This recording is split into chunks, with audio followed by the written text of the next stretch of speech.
लाठीचार्ज के बाद कानपुर के अधिवक्ता भी आक्रोशित हैं और लगातार यहां पर वो आंदोलन कर रहे हैं। और इसके साथ ही साथ उन्होंने एक चीज़ और करी है कि आज न्यायिक कार्य से विरक्त है, हड़ताल कर रखी है। यहां पे अधिवक्ता मौजूद हैं, पदाधिकारी मौजूद हैं, उनसे बात कर लेते हैं। प्रायोजक हैं cancer healer center, new beginning. Amit ji, सबसे पहले तो आपसे ये जानना चाहेंगे कि लगातार आप लोग को ये आरोप रहे हैं पुलिस के ऊपर, खासकर चाहे लखनऊ हो चाहे कानपुर हो, हमेशा से आरोप लगते रहे हैं। आज का जो न्यायिक कार्य से विरक्त है, हड़ताल है आप लोगों की, इसके पीछे कारण ये पुलिस के विरुद्ध हम लोगों की न्यायिक हड़ताल है। अभी लखनऊ में हमारे खिलाफ पुलिस ने लाठीचार्ज करा, उनके ऊपर कार्रवाई की जाए। मथुरा में लाठीचार्ज करा गया, उनके विरुद्ध भी जो पुलिसकर्मी दोषी हैं विधिक कार्रवाई की जाए। और जो पहले से हमारी समय समिति बनी हुई है, ये कहा जाता है कि कोई भी अधिवक्ता के खिलाफ कोई भी रिपोर्ट दर्ज की जाएगी या मुकदमा लिखा जाएगा तो हमारे जो भी जिला बार हैं उनको सूचित किया जाएगा, तब लिखा जाएगा, मुकदमा लिखा जाएगा। तो जो हमारा पहले से बना हुआ है उस हिसाब से कार्य किया जाए, हम लोगों को सूचित किया जाया करे, फिर अधिवक्ता के खिलाफ कार्रवाई की जाए। और जिस मामलों में अधिवक्ता पीड़ित होता है उसमें मुकदमा लिखा ही नहीं जाता है, इसकी भी हम मांग करते हैं। जिसमें मुकदमा अधिवक्ता पीड़ित होता है उसमें तत्काल हमारी मदद करी जाए, हमारा मुकदमा लिखा जाए। आपने अभी बताया कि कोई भी समिति होती है, जो आप लोगों की समिति है, उससे पहले पूछा जाए। आज तक कानपुर में क्या कोई एक भी मामला ऐसा आया है जिसमें कि मुकदमा लिखने से पहले आप लोगों से पूछा गया हो? आप भी महामंत्री हैं बार। नहीं, अभी तक तो कुछ नहीं हुआ है। जबकि कहा जाता है मुकदमा लिखने से पहले पूछेंगे, उसकी जांच करवाई जाएगी, हम अपनी बार से भी जांच करवाएंगे, लेकिन ऐसा नहीं होता है। और अधिवक्ताओं के खिलाफ फर्जी मुकदमे लिख दिए जाते हैं और फिर उसके बाद विवेचना में चार्जशीट भी लगा देते हैं। आपका क्या कहना है? आप भी लगातार पुलिस के अधिकारियों से मिलते रहे हैं, अधिवक्ताओं की बातों को लेकर, उनकी समस्याओं को लेकर। अभी तक की अगर हम कानपुर की बात करें तो क्या निकल के सामने आ रहा है? देखिए, ये वास्तव में अधिवक्ता जो न्यायालय का अधिकारी है, न्याय व्यवस्था का अभिन्न अंग है, उस मजबूत स्तंभ है, उसको कमज़ोर करने का प्रयास है, जिससे कि देश की न्याय व्यवस्था कमज़ोर हो। और न्याय व्यवस्था कमज़ोर होगी, संविधान कमज़ोर होगा, संविधान कमज़ोर होगा तो हिटलरशाही आएगी।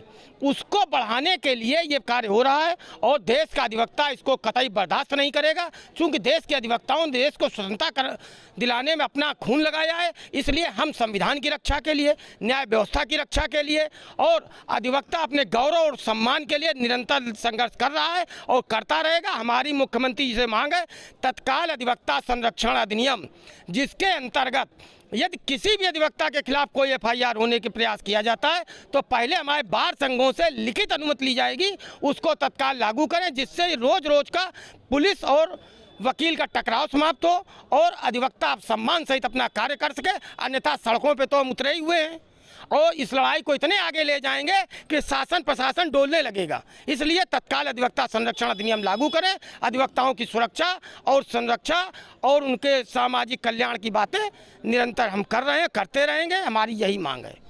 आज जो समिति की आप लोग बात कर रहे हैं, वो समिति बनी है, नहीं बनी है, उसमें कौन लोग हैं, या अभी तक कुछ भी नहीं हो पाया है, या सिर्फ अभी ये हवाई बातें हैं? नहीं, आप गलत कह रहे हैं, नहीं बनी है, बनी हुई है।